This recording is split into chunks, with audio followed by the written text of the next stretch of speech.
کبھی اپنی جسمانی طاقت اور دولت پر بھروسہ نہ کرنا، کیونکہ بیماری اور غربت آنے میں دیر نہیں لگتی۔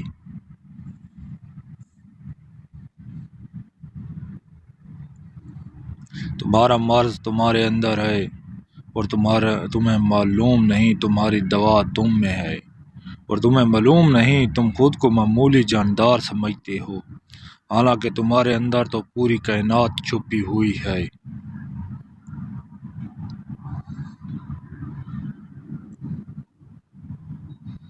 حضرت علی رضی اللہ تعالیٰ عنہ کے پاس ایک یہودی آیا اور کہا، میں نے سنا ہے آپ مسلمان جب عبادت کرتے ہو تو برے برے خیالات آتے ہیں، جب کہ ہم عبادت کرتے ہیں تو ہمیں نہیں آتے۔ حضرت علی رضی اللہ تعالیٰ عنہ نے فرمایا، ایک گھر فقیر کا ہو اور ایک امیر کا تو چور کہاں جائے گا؟ یہودی نے کہا، امیر کے گھر میں جائے گا۔ حضرت علی رضی اللہ تعالیٰ عنہ نے فرمایا، تبھی تو شیطان اس کو ستاتا ہے جن کے دل میں اللہ ہو، جن کے دل میں اللہ نہیں ہوتا وہاں شیطان کا کیا کام ہے۔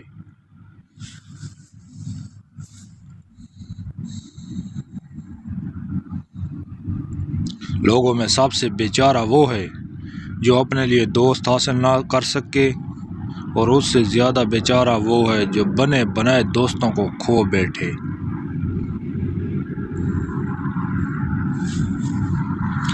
نصیحت دوسروں کے حال پر غور کرنے سے حاصل ہوتی ہے۔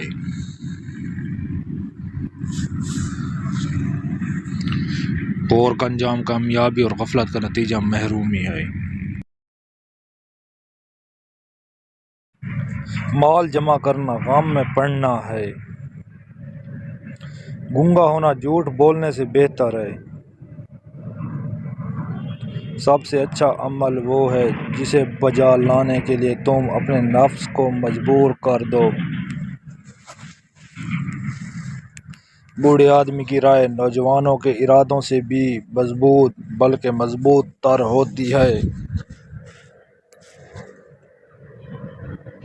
دنیا مسافر خانہ ہے، مگر بدبختوں نے اسے اپنا وطن بنا رکھا ہے۔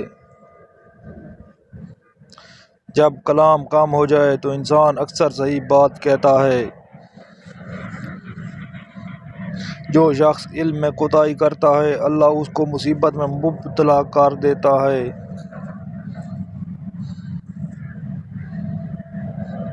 جس شخص کی نظر اپنے عیبوں پر پڑے وہ دوسروں کے عیب نہیں دیکھتا۔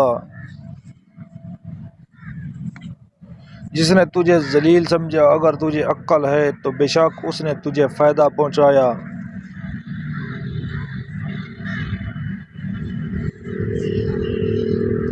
تجربے کبھی ختم نہیں ہوتے اور عقل مند وہ ہے جو ان میں ترقی کرتا رہے۔